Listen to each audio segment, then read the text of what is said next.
নানা যান, মামা যান, সবাই নিচে আয়েন। দেখেন কেডা আইছে। কি ব্যাপারটা কি? কি হইছে দেখতেছেন না? দেখেন কেডা আইছে। কি কি হলো, তুমি এখনো যাও নাই? তোমাকে না বললাম ভেতরে যাও। আমি বাইকটা পার্ক করে। আসসালামু আলাইকুম। আপনি নিশ্চয়ই মামা। আপনার ব্যাপারে অনেক কিছু বলেছেন, তবে আপনাদের সবার মধ্যে আমার ফেভারিট কিন্তু আপনি। আপনাকে কিন্তু আমি নানু বলে ডাকবো না, আমি আপনাকে ডাকবো নানু ভাই। আচ্ছা, শুভ কোথায়? শুভকে দেখছে না? এই গুনগুন, ছেলেটা কে রে? মামা, ও আতিফ। আমরা একে অপরকে ভালোবেসে বিয়ে করেছি। আপনার আদরের ভাগ্নি খানদান বংশের পরিচয় না জেনে একটা ছেলেরে বিয়ে করে আনছে। আব্বাজান, আপনি এখনো চুপ করে আছেন কেন? আপনি কিছু বলেন না কেন? হ্যাঁ ঠিকই তো, তুই এই শুভ কাজটা একা করলি কেমনে? না মানে সাহস পেলি কিভাবে? আব্বা, এতে মনে হচ্ছে আপনি খুব খুশি। এত কুতুর মুতুর করে কেন কথা বলছেন? আমার তো মনে হচ্ছে যে দুটোকেই আমি গুলি করে মেরে ফেলি। এই ছেলে, তোমার পরিচয় বলো। আমি আতিফ, আতিফ খান। নামের সাথে খান মিশালেই কি খানদান হয়ে যায় নাকি?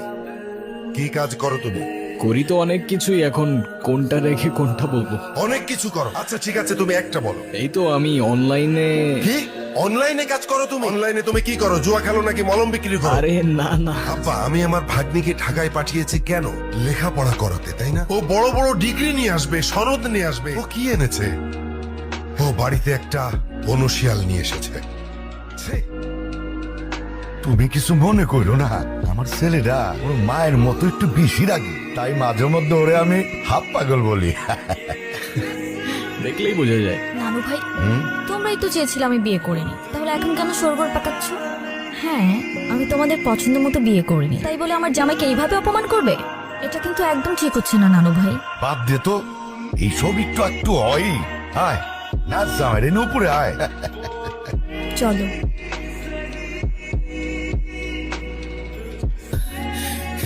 এই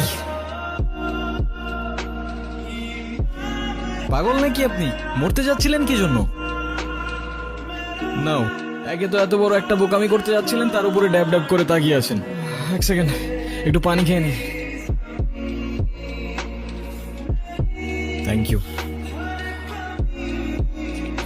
দেখেন, আমি জানি না আপনি কে, তবে এতটুকু জ্ঞান তো দিতেই পারি যে আপনার কষ্ট যতদিন আপনার ভেতরে চেপে রাখবেন না, সেটা বিষ হয়ে ভেতর থেকে আপনাকেই খেয়ে ফেলবে।